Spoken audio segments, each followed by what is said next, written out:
Thank North Little Rock CVB. They came on board as a sponsor this week, so we're thrilled to have them actually helping us get these webinars presented to everybody.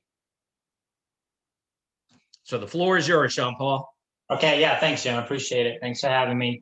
We're going to talk a little bit today about creating a motivational mindset for your players. This is good for coaches and players as we try to help them get to the next level. Quick question for all of you. Did you know that you can pretty much do anything you set your mind to? No, really, I mean, it's true. There's a mentality called the growth mindset, and it can be adopted by all people, and it leads to greater success and overall performance. There's another mindset we're going to talk about in a minute called the fixed mindset, and these are sort of in opposition to each other. Having a growth mindset is more associated with having this fundamental belief that your abilities and your outcomes are influenced by hard work, as opposed to just this mere natural talents. You know, I'm already good at what I do. I was born into the world and already a beast, and I don't have to do much to get to those same levels. It's this way of thinking that not only increases your motivation levels, but it gives you the drive to work towards your goals. It's one that allows for greater bounce back from challenges that you're faced with along the way. And that's, of course, known as resiliency. So it develops resiliency in our athletes. The athletes that adopt this level of thinking are the ones that tend to stand out from the rest because they work hard at what they get. They're the ones that persistently look for ways in which they can improve their game and find success in doing their best, in learning and in improving. They don't need a prize to feel confident. And instead, they get it through adopting a growth mindset and focusing on self-improvement. Now, of course, not everyone has the same way of thinking. There's another mindset called the fixed mindset that people often adopt as well. The fixed mindset is associated with this fundamental belief that your ability level is limited by natural talent. So in essence, in what makes success and outcomes set at a fixed level is determined by your set ability that you were born with. Now, athletes that have a fixed mindset have a fear of trying and failing instead of working hard to engage in their own improvements, as someone with the growth mindset would do. They often get caught up in their own failures and shortcomings, and they compare their ability level to the other athletes around them. So someone with a fixed mindset may have all kinds of natural talents, but the talent means very little if the lack of motivation to develop into something better. They undermine the chances of success by assuming that their talent alone will take them where they want to go. So they just sit back and rely on their talents. I tell my athletes all the time and coaches that I speak with, gifted athletes need to train giftedly. And simply what that means is just what we're talking about right here. The athletes that are born maybe not as gifted, they have to work so hard, whether it's in education or on the sports field, to get to those levels. And then you get the others who just seem like they just naturally get it. They don't have to try as hard and they get the same level as you. But those athletes, those people need to train harder. So I say gifted, train giftedly. The talent has allowed for them for things to come easier throughout their career. And so their confidence is quickly put to the test, and it often diminishes when they run into some kind of setback. The truth is that the athletes, though, aren't always to blame for having this kind of mindset. Coaches and parents, we all have this influence on them based on the way that we communicate with them. And here's one quick way that we go about this wrong. When the athlete does something well, parents and coaches often fall into the habit of praising their talents and their accomplishments rather than praising the hard work that the athlete put to get there. So praise is what many athletes like, of course. I mean, they need constructive feedback and it pushes them towards growth as well.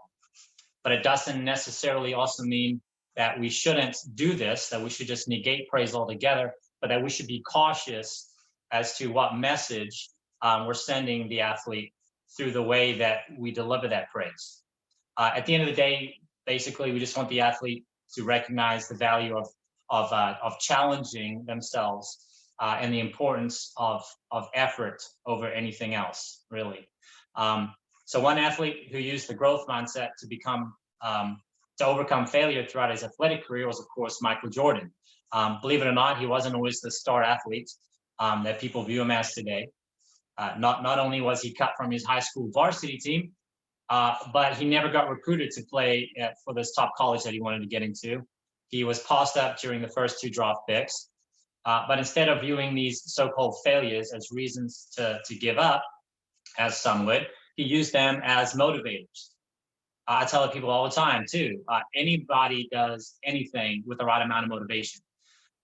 So Michael Jordan, he gets featured in a Nike commercial, and he says this, he makes a statement: "I've missed more than 9,000 shots. I've lost more than 300 games. 26 times I've been trusted to take the game-winning shot and I missed, but that is why I succeeded." So it's kind of like twisted, but it makes perfect sense if you understand what we're talking about here. He succeeded because he has trained his mind to see failure and defeat as a challenge and an opportunity for growth. It's a measure of where he was, where he is, and where he wants to be. So that should be the mindset of all our athletes. Success is the result of preparation, hard work, and learning from failure. Before we jump into the mindsets, there's 5 of them I want to go through. I just want to do a quick overview of sports psychology and how it might have played a role over the years with various athletes. When we look at Olympic sports or sport at the highest level, there's clearly some athletes who seem to get it right almost all the time. You think about Usain Bolt in the 100-meter and 200-meter. He was the champion twice in the Beijing Olympics and in the London Olympics. Michael Phelps, most medaled Olympian of all time. They seem to get it right all the time, on and off the pitch, in the pool, psychologically and physiologically. It's also interesting to note that they have contrasting views and approaches. We see Usain Bolt with his comedy antics. We've got Michael Phelps. He likes to listen to music, a more cerebral, contemplative approach to things, where it just calms him, gets him ready and prepared for the event. Sports psychology might play a role in understanding how they prepare for these events and how it helps them become more effective. Another example, of course, the 2012 Olympics. We've got Brazil and Mexico. Brazil, of course, were the undoubted favorites. They're expected to win. They're the reigning champions, and they were clearly the skilled team on paper. Mexico, they were playing well, but they weren't the best team. They weren't the favorites. Mexico had made it to the final playing well. Brazil and Mexico, they start playing, and there's an incredible display of attacking football that comes out of this. You notice the Brazilian head starts to drop as the Mexican team starts to overtake the Brazilian team, and they just come out. The underdogs come and defeat the reigning champions who should have won the game. Again, sports psychology might help us understand how the favorites can lose, the underdogs can win, and what's going on there. Maybe being overconfident, maybe not being confident enough, whatever. We can just go on and on with examples of how athletes over time have used sports psychology to help them, and individually, sports like golf, swimming, but also in team sports like soccer and so forth. So quick, what is sports psychology? Science, study and practice of mental preparation for sports. It identifies techniques, strategies that we use to give athletes and coaches to take and use so they can perform at the optimal levels. It helps us deal with comebacks, it helps us deal with setbacks, and helps us to come back from, of course, those devastating defeats. So anyways, these are just some ways of just beginning to unpack some of the many strategies spoken about in sports psychology. So in terms of the mind of a winner, this is another talk I've done before. From a sports psychology perspective, an athlete needs to be motivated, confident in their abilities, manage pressure extremely well, and use these well-trained drill techniques like imagery, self-talk, relaxation, and so forth. So we're going to jump in. These are the 5 key mindset qualities of a successful athlete. But before we jump into those, I want you to burn this statement into your brain. Mindset is everything. Mindset should be considered the intangible X factor that can strongly determine your success and your failure. The reality is, what you perceive is always the end product of your mindset. Perception is always reality for anybody, even if it's incorrect. It's still the reality, still real to them. An overlooked aspect of mindset is this: your mindset is but a true reflection of who you are as a person. I ask people all the time too, do you want to be happy? Well, yes, I do. Well, what is happiness? Well, that's feeling good. It's like, no, that's called feeling good. Feeling good is feeling good. That's sort of a byproduct. Happiness is a state of mind. It's where your mind's at this point in time, which is all about balance in all areas of your life. So if somebody's got something going on at home and their relationships or whatever is out of balance, it's going to show up on the field. How they deal with anxiety and pressures are important. So we've got to look at all that side of things. In other words, the personal qualities that you possess are represented fully in your mental outlook. So with that in mind, determining the best mindset for your game day is about honing some key personal qualities. Now, everyone has different personalities. We all deal with things differently, come from different backgrounds. We've all been developed, and we're all sort of the result of everything that's happened to us at this point in time, from child to now. So we look at things differently, we deal with pressures differently. But I've found that there are 5 key mindset qualities common with nearly all successful athletes. They've learned to deal with these 5 things. One is persistence, positive realism, humility, vulnerability, and lack of regrets.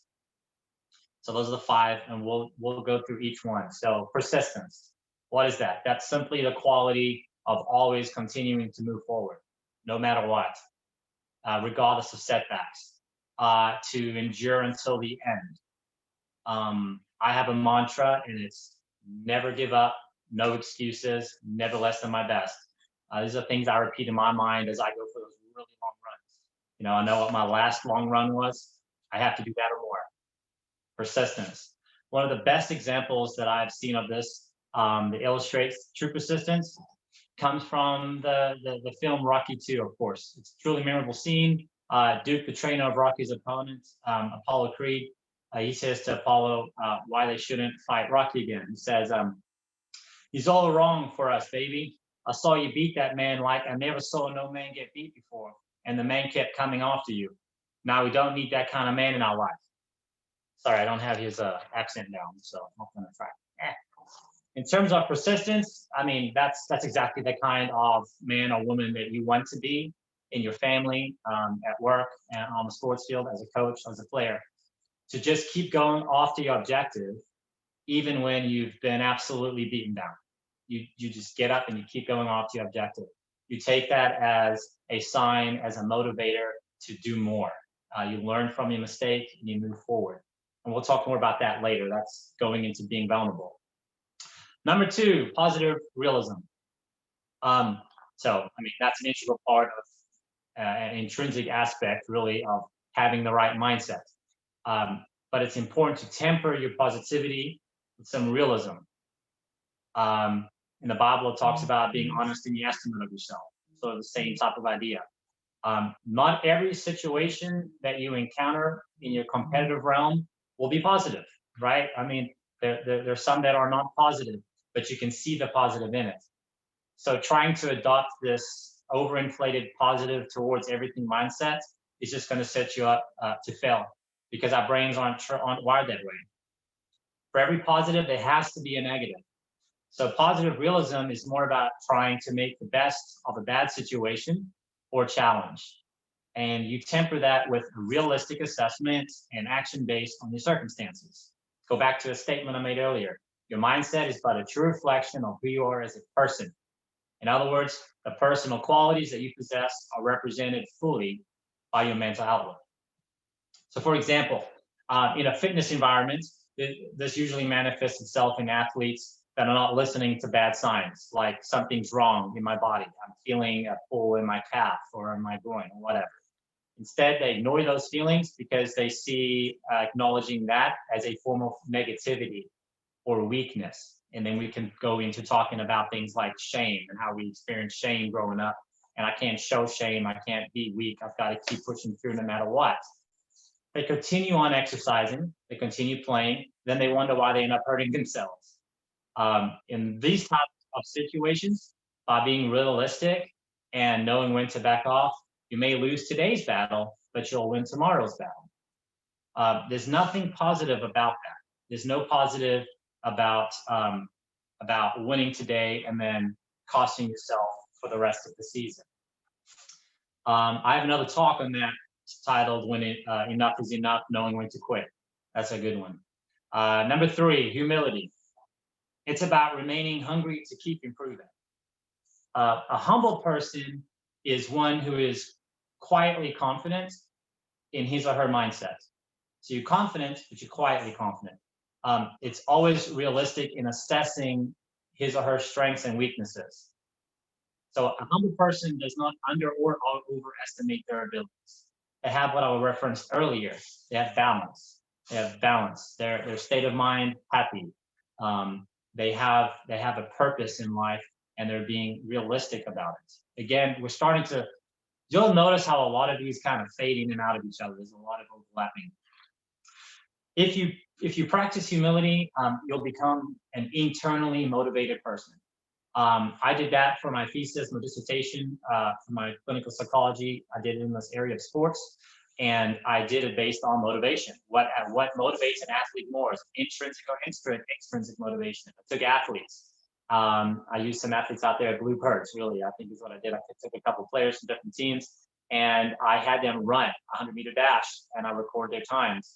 And I didn't prep them for this. And then I told them, hey, if you can best beat your time in the next run, I'll give you each $1.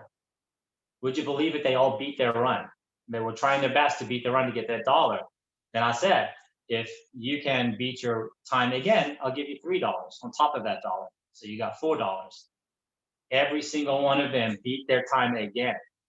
And then I asked them again, okay, guys, I'll tell you what, if which one of you can beat your time again, and they're not resting, I'll give you $10. And again, they went and they competed and they got their $10. We had over 80% of them beat their time, which to me is amazing. If we give them the right amount of motivation, they can increase their performance levels, even beating what they thought was their best 3 times prior. We took that and we also gave them an assessment on a Likert scale of 1 to 5, asking them questions. Why do you train? Why do you love your sport? Asking a whole bunch of intrinsic type motivating questions.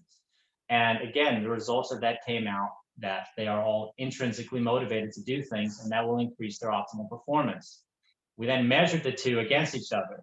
And of course, the research showed prior to me, and then also with our research that I was doing in person, showed that their intrinsic motivational levels outnumbered their extrinsic, meaning what it means to them on the inside and their motivational reasons for doing that trumps their, we could talk about Trump again, trumps their extrinsic reasons, monetary reasons.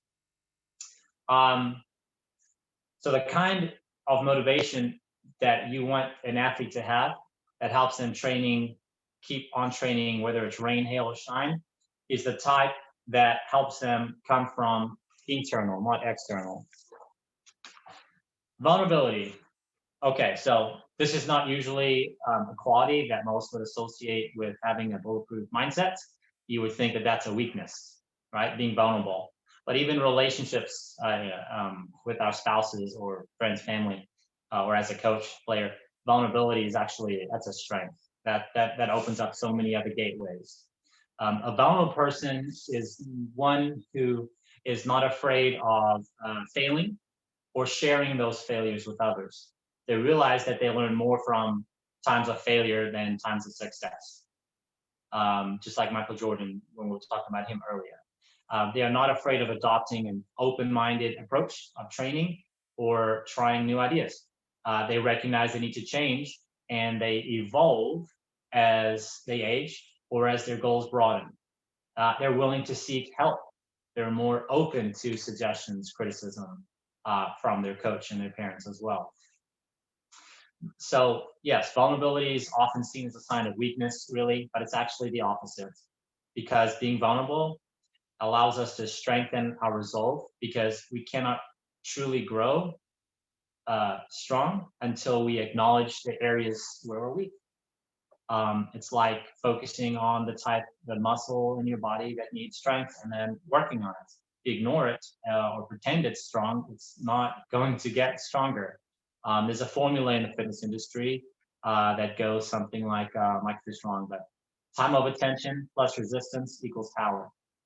So it's this whole concept of, if I took a 10-pound weight and I only did 10 reps, and that's all I did every day, I'm only going to just stay at the same strength level. But if I want to increase my strength, I got to increase the resistance for the time that I hold that tension. So increase the weight or the amount of reps I'm doing to get stronger. And I've got to assess which muscle, which part of my body needs that. And so we got to help our athletes look at those areas and find the ones that need to be worked on. And we can't do that if we're not vulnerable, right? We just can't, we can't do it. The fifth and last one is no regrets. Ask you a question, because I've asked myself this question. I've had this happen in my life many times before. But how many times have you completed an event and wish you had done more training? How many times have you done an event, it's completed, it's a game, whatever, and you wish you had pushed harder? Coaches ask athletes all the time, did you leave it all out on the field? Because then you should have no regrets. And that's true. You should have no regrets if you gave everything you had and then some.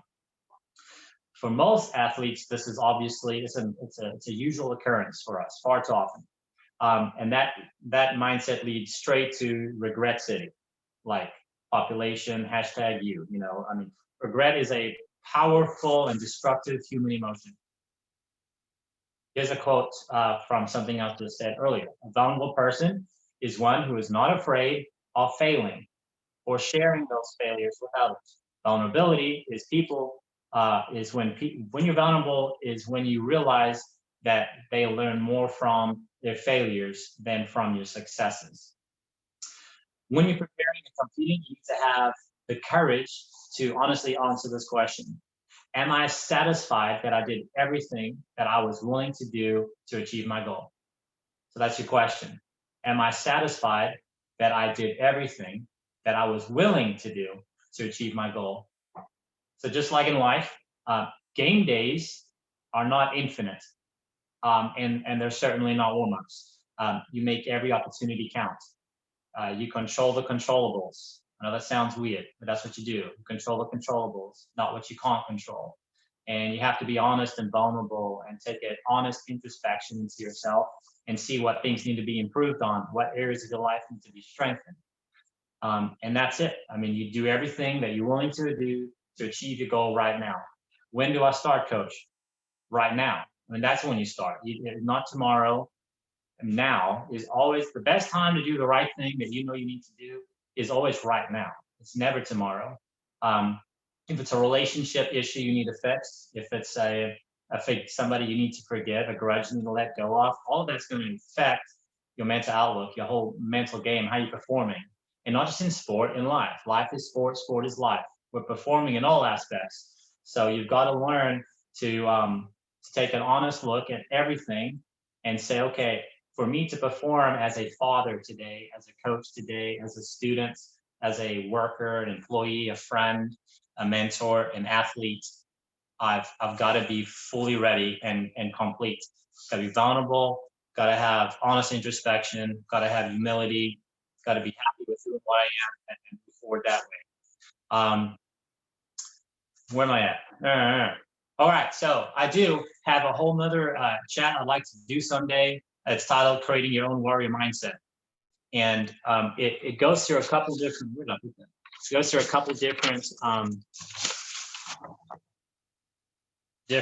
there's 3: motivation, confidence, and performance knowledge. Those are just a couple different titles. And I mean, we can go through some of them now if we have time. I don't know. Do I have time? All right, cool. So yeah, if we look inside the mind of a winner, the factors that we need to succeed in sports, these are the ones that are linked to success in sport. Okay, clearly an athlete has to be motivated. We just went through the 5 key factors of motivation, right? So clearly they have to be motivated. The goal the athletes set, describe, demonstrate how much effort they will or will not use to win an event. So sometimes motivation is not enough. So they need motivation, but it's not enough. An athlete has to be confident. I mean, you can look at teams and teams or just individual athletes, golfers, tennis players, and you can see them from one week to the next week. What happened? Same players, same team, same skill set, same coach. I mean, maybe even the same weather. I mean, it's the same sport, same field, even maybe venue's the same. Confidence has gone out the window with a player or two, and it affects the mentality and the success rates of the team entirely. Confidence seems to be ambiguous amongst high performance. There's a number of strategies that athletes use to boost their confidence, of course. And those are the strategies, we'll just go through them quickly. There's a number of strategies that they use to boost their confidence. One is knowledge of the sport. So knowing your sport inside and out, knowing the game, obviously, that's really important, but also knowing your opposition, their strengths and weaknesses. There's another phrase, of course, know thyself. So if you're able to know yourself and be honest with yourself, it allows you to look at your opponents in the same way. They're also human with vulnerabilities, strengths, and weaknesses. And maybe they haven't worked on their confidence and their motivation and their anxiety and stress management as well as I have. So I can work on that side of my game and have that over my opponent. They might be better, they might train harder, but than me, hopefully not. Hopefully we're training as hard as we can, but at least I can have that over them. Because even the best athletes can choke on game day because they lack in confidence or they haven't worked, exercised all their muscles that they need. Athletes are really good at using routines, at getting themselves in the right frame of mind. So we'll look at that in a few moments. Athletes are good at handling pressure. When you look at Usain Bolt and Michael Phelps, cases in point, I mean, their anxiety management is totally different, but it's clearly an important aspect of their mental arsenal. I mean, they're going into this mode of doing what they know works for them to get their minds right so they can perform at their best. So some of these strategies in detail. Motivation is important, but how do we get an athlete motivated? They have to have a goal. So you got to have the athlete define a goal, and goal setting needs to have several aspects. It needs to be specific, meaningful, agreed, relevant, time specific, engaging, and recorded. Right? You can't have a goal. How many times I've heard people say, "Man, I want to get in shape." Like, that's great. How? Well, I'm going to work out. That's fantastic. But again, how? What are you going to do? Run, cycle? Well, I'm going to do Insanity at home. Well, that's fantastic. Do you have the DVDs yet? No. Well, let's order them. You know what I'm saying? That we've ordered them. Well, what days are you going to do them? Well, Monday through Friday. That's also great. When or what time of day are we going to do them? So they got to be real specific instead of being vague. I want to be a better player. What does that look like? How are we going to be a better player? So the most important things are the goals that are set. They will determine how much drive and how much effort your athletes will put in them to perform well. Motivation is not enough, like I said earlier. The other one is confidence. So there's 3 areas we can talk about: experience, modeling, and feedback. In modeling, there's 3 sub areas. There's observation, there's imagery, and there's self-talk. So reminding an athlete of their experience is extremely important, right? So that's important. Reflection back on the game day, game time, talking through those things, that helps them reflect. That's good. Modeling is also an important aspect, and it enables our athletes to have a model or a blueprint of their optimal performance. And then imagery and self-talk are also part of that, and we'll get to those in a minute. Feedback. Feedback is important to us as well, right? Positive feedback from the athletes' coaches. Imagery is a mental rehearsal, and it's old strategy that many athletes have used here and there while they're trying to like rehearse the performance, almost like a video, really. Imagery, it can be broken down. It's preparation and rehearsal. So it's like find a quiet place, imagine the race or match, imagine the sensations, use prompts, and imagine the what ifs. So you're just going through a whole role play in your mind. It's almost like a video, like I said. You use prompts to visualize any contingencies that may arise. For example, you think about barriers or problems or difficulties that have in the past arisen during a match and that might arise in this match, and how you're going to face them. And then you're going to face them with confidence that you're prepared for the task. Self-talk is obviously another important strategy. If I'd ask you how many words a minute you think the average human processes, get a variant answers, probably around 100. If you think about how fast you type or read, maybe on a slow day you process 100 words in a minute. Well, they say we can process at least 10 times more thoughts. So that would be what? 1,000 thoughts a minute, 60,000 an hour. If you work for 10 hours, that's 600,000 thoughts a day on an average day. So a little over 500,000. I mean, think about people that are maybe very negative minded. If just half of their thoughts a day were negative, that's 250, 300,000 negative thoughts a day, or self-shaming thoughts or criticizing thoughts. No wonder they're depressed. No wonder they're anxious. No wonder they have low confidence. We got to change our self-talk, our dialogue inside our head. And we do that intentionally.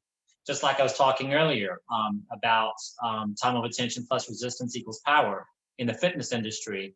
Exercising that weight and increasing the weight or the resistance, the amount of time we're doing it, intentionally engaging in strengthening our bodies. Long distance running, intentionally engaging in increasing your distance or pace so you can run longer, faster, and do better in your performance.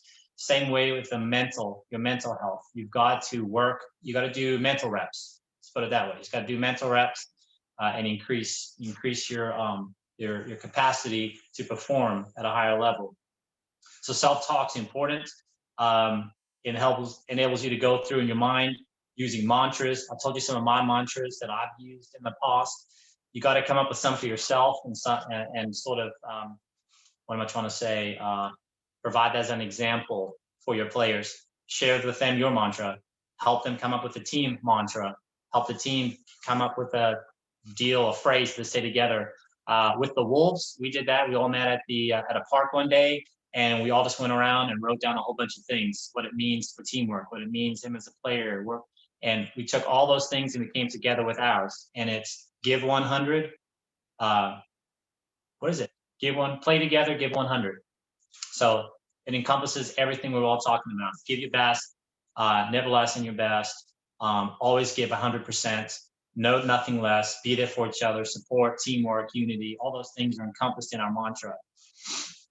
That's for a team, but you need to do it for yourself as well. So self-talk, motivational self-talk, cues like, come on, you can do this, to yourself, as well as you communicating this to your players. Have our parents communicate that to their little players. Focusing more on important cues and calming, like breathing, relaxing. Those are all really good for self-talk. So for example, when the pressure is on, situation when the pressure is on and they're highly anxious, self-talk might have motivational components for you, which also might help athletes focus on important things that are relevant to performance. So these cues have a calming effect. Things like breathing, relaxing. This is a moment for you to think positively, not negatively. What have I done well? What did I not do right there? Being vulnerable, honest and yes to yourself, and working through it together. One of the biggest aspects in sports psychology is anxiety management. That's why it's so big that we talk about confidence and motivation, because that's putting your mindset on something. That's moving you forward. Anxiety, depression, fear, anger, all that stuff lives in the past or the future. A lot of times we're worried about what has happened and what might happen. We're angry about what has happened and what might happen. It's very rarely in the present. So we try and get players to focus, or even in your own personal life, just focus on the here and now. That's why they do things like breathing exercises, counting to 10, the five senses, 5 things I hear, 4 things I see, 3 things I smell, just go through them. Breathing, slowing heart rate. You're in the here and now because you're focusing on all the 5 different senses and elements, and you're able to just calm yourself down and relax. That's very important, because as soon as we get up there, we start doubting, we get anxious, we're performing at way less than our optimal levels at this point. You might even go into fight or flight response. You've seen that with athletes losing their head on the field. So that's really important too. When tension arises on the sports field, is that your players have some quick go-to coping skills for themselves as well as a team, so they can support each other to calm that down, so that we don't lose our heads. Okay.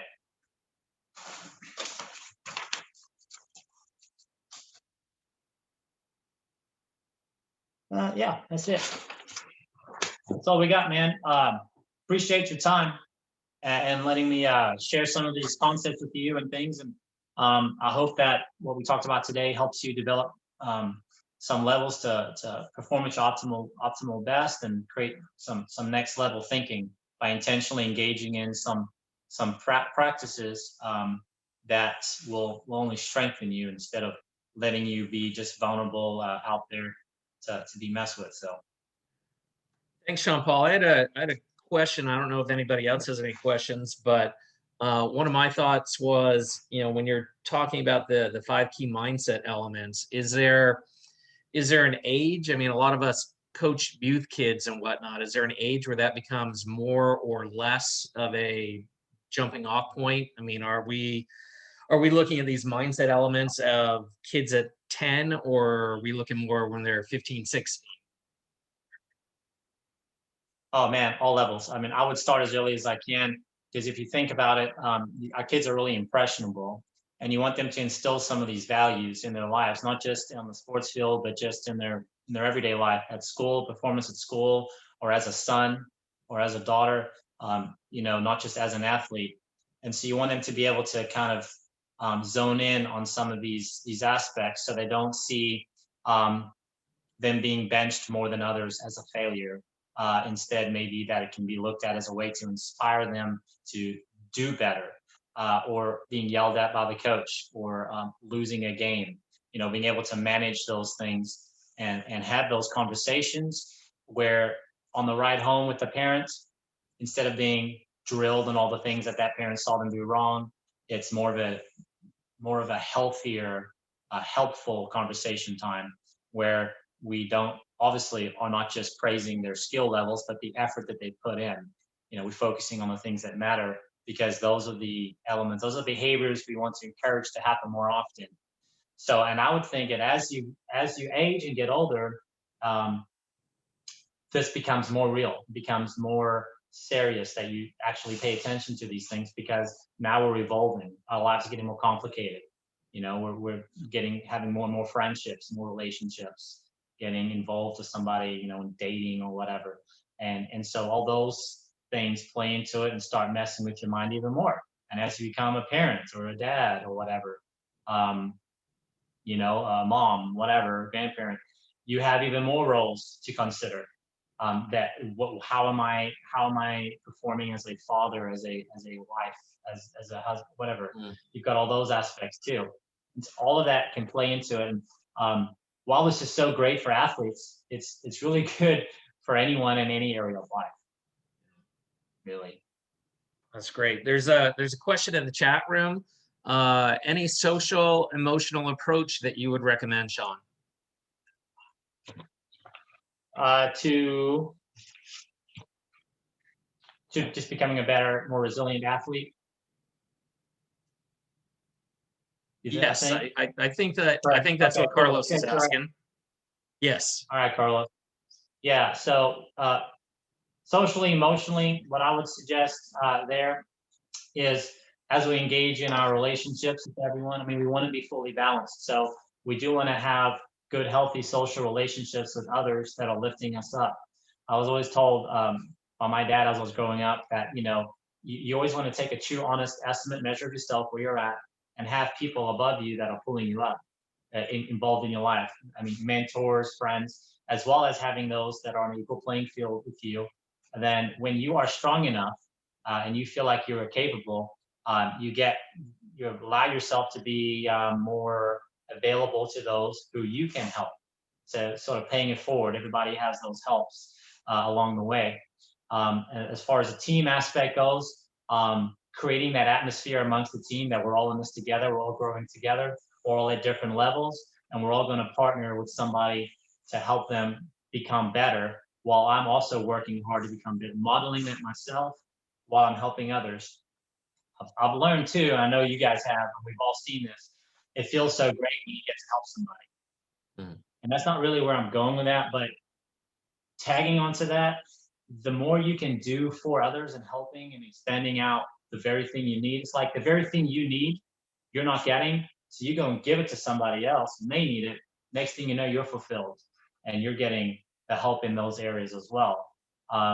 It's almost like you're teaching yourself the lesson that you needed to hear. You know what I'm saying? Sometimes you might think, who am I to say this or help that person or whatever? You're the exact right person because you needed to hear it yourself. So you're coming from a very vulnerable place. Emotionally, we've talked about all these different ways of managing your weaknesses, managing the way that you feel and interpret your failures and success. All those things can play into our emotions.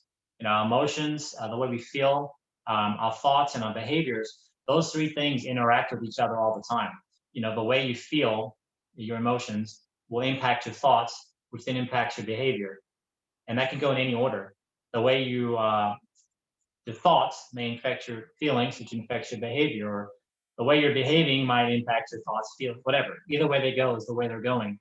So what I always tell people is grab the one that you are the most strongest about grabbing at that moment. Like if you can't get a hold of your feelings in the moment, can you get a hold of your thoughts?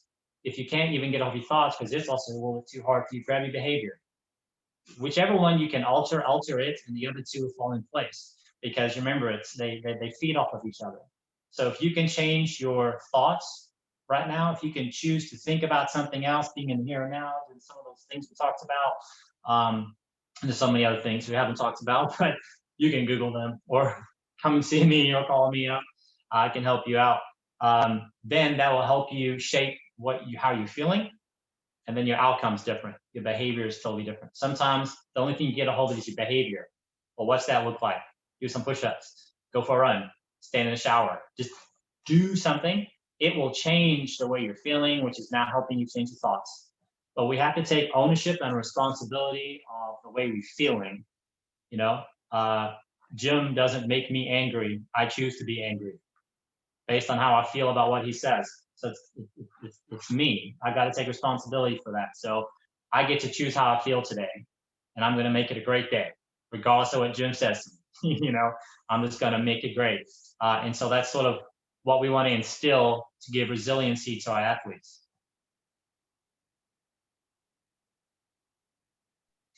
That's good stuff, Sean Paul. Any other questions from anybody?